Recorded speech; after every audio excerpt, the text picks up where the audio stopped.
Hello నమస్తే అండి, welcome to Taluru Aruna kitchen and blogs. Mutton curry అండి. కేజీ మటన్ క్లీన్ చేసుకున్నాను. తయారు చేయ విధానం చూపిస్తాను. మీద బాండీ పెట్టుకొని 4 గరిటెలు ఆయిల్ వేసుకున్నాను. ఆనియన్స్ పచ్చగా మిక్సీ వేసుకున్నా. ఆనియన్స్ వేసి వేయించుకోవాలి.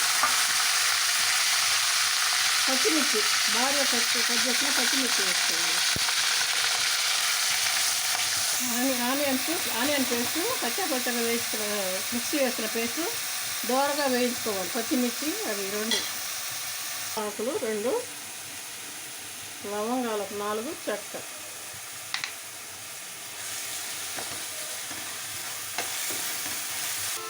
నెక్స్ట్ అల్లం వెల్లుల్లి పేస్ట్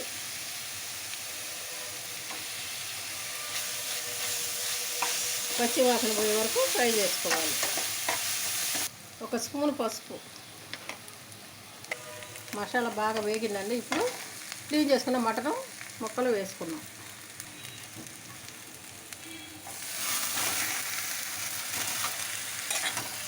ముక్కలన్నిటికీ మసాలా పట్టే విధంగా కలుపుకోవాలి.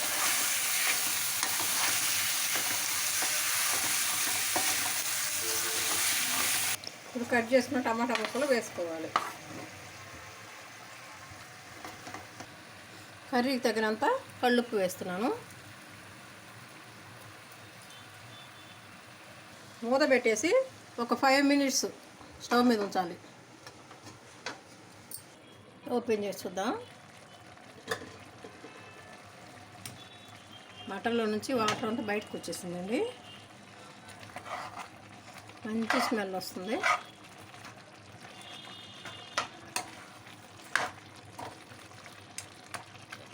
ఇప్పుడు కారం వేసుకున్నాం. తగినంత కారం. కేజీ మటన్ కదా 3 స్పూన్స్ పడుతుందండి. స్పైసీగా ఉంటేనే బాగుంటుంది.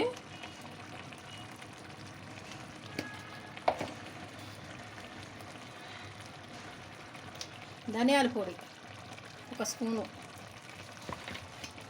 మొత్తం ఒకసారి కలుపుకోవాలి. లాస్ట్ని వేస్తానండి గరం మసాలా. కారము ధనియాల పొడి అన్నీ వేసుకున్న తర్వాత ఒక 10 మినిట్స్ మీడియం ఫ్లేమ్లో వేసి స్టవ్ మీదే ఉంచుకోవాలి. మళ్ళీ ఓపెన్ చేసి చూద్దామండి. ఆయిల్ అంతా పైకి వస్తుంది. ఇప్పుడు కొబ్బరి కాజు 2 మిక్సీ వేసుకున్న పేస్ట్ వేస్తున్నాను.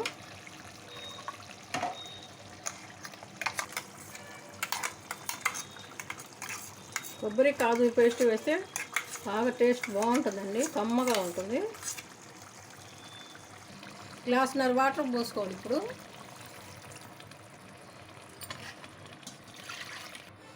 పెద్ద గ్లాస్తో గ్లాసున్నర వాటర్ పోసానండి.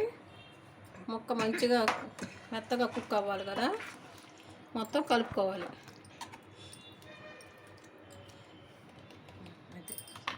ఇప్పుడు గరం మసాలా వేసుకోవాలి. 1 స్పూను గరం మసాలా.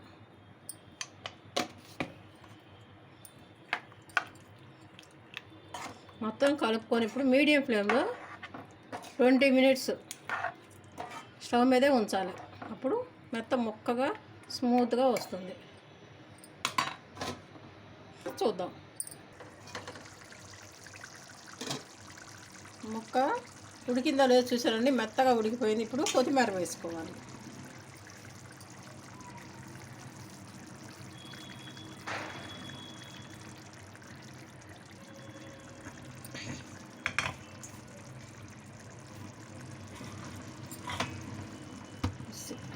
సేమ్ ప్రాసెస్లో మీరు కూడా ట్రై చేసి చూడండి. నేను 20 మినిట్స్ అన్నా కదా, 20 మినిట్స్కి ఉడకలేదండి. అరగంట పట్టింది. సేమ్ ప్రాసెస్లో తయారు చేసుకోండి. Please subscribe, like and share. Thank you very much.